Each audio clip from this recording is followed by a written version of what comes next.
सभी भक्तों को श्री शिवाय नमस्तुभ्याम ओम नमः शिवाय। 10 नवंबर आज ही के दिन प्रदोष के दिन से और धनतेरस के दिन कीजिए ये उपाय। निश्चित रूप से आपकी विषम परिस्थितियां हो जाएंगी समाप्त। और यदि संतान की प्राप्ति नहीं हो पा रही होगी तो संतान की भी होगी आपको प्राप्ति। पर सबसे पहले यदि आपकी कोई विषम परिस्थितियां चल रही है और वह समाप्त होने का नाम नहीं ले रही, तो प्रदोष के दिन केवल और केवल 3 प्रदोष आपको ये उपाय करना है।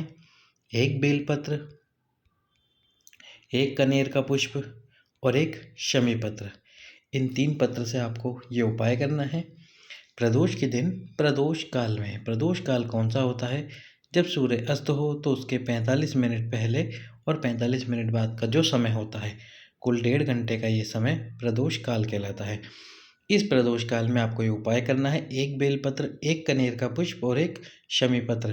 पहले 1 कलश जल समर्पित कर देना भगवान शंकर को, और फिर आपके मन की बात बोलकर, आपकी दुख और पीड़ा को बोलकर, साथ ही साथ में दुख पीड़ा बताकर, और जो मनोकामना है, यदि कोई विशेष कामना है उस कामना को भी बोलकर, ये तीनों कनेर का पुष्प, शमी का पत्र और बेलपत्र एक एक करके समर्पित कर देना भगवान शंकर के शिवलिंग पे।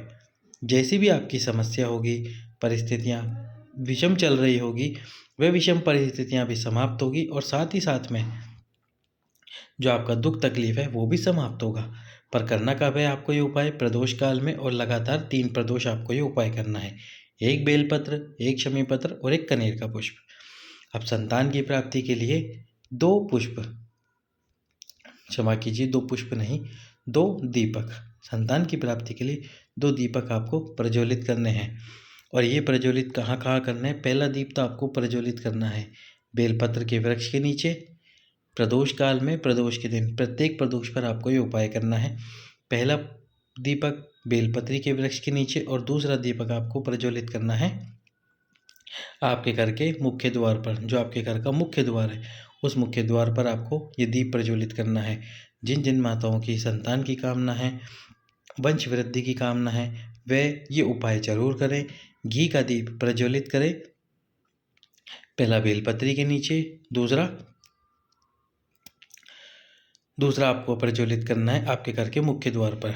यदि धन की समस्या है और कोई कामना है जो पूर्ण नहीं हो रही, तो फिर आपको इन 3 स्थानों पर दीपक प्रज्वलित करना चाहिए।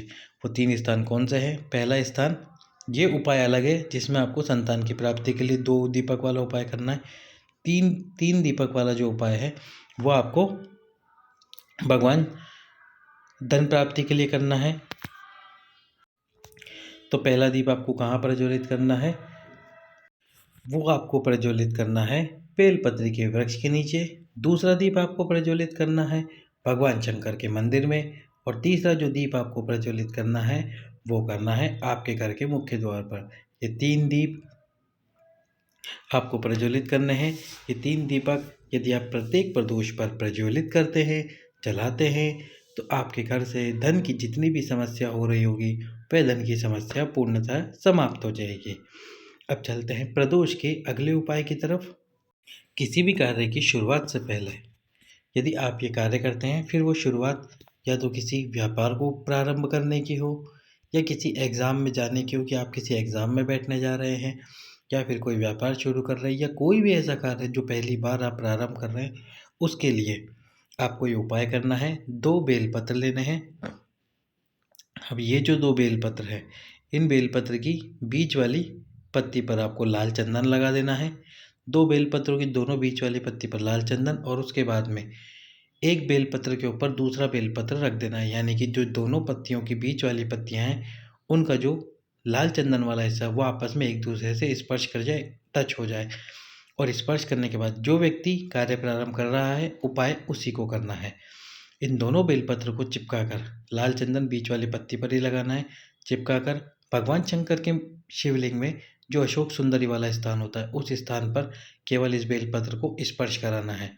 स्पर्श कराने के बाद में इस बेलपत्र को शिवलिंग पर स्पर्श कराना है। शिवलिंग पर स्पर्श कराने के बाद में जो भगवान नंदी जी का एक पैर ऊपर उठा हुआ होता है, वो नंदी जी के एक पैर के पास में उस पैर के ऊपर इस बेलपत्र को समर्पित कर देना है। यदि आप ये उपाय करके जाते हैं किसी भी कार्य की शुरुआत करने से पहले प्रदोष के दिन, तो निश्चित रूप से आपका वह कार्य सफल होता है। यदि कार्य प्रारंभ करने में कोई बाधा या अड़चन भी आ रही होती, तो वह अड़चन भी समाप्त हो जाती है। सभी भक्तों को ओम नमः शिवाय।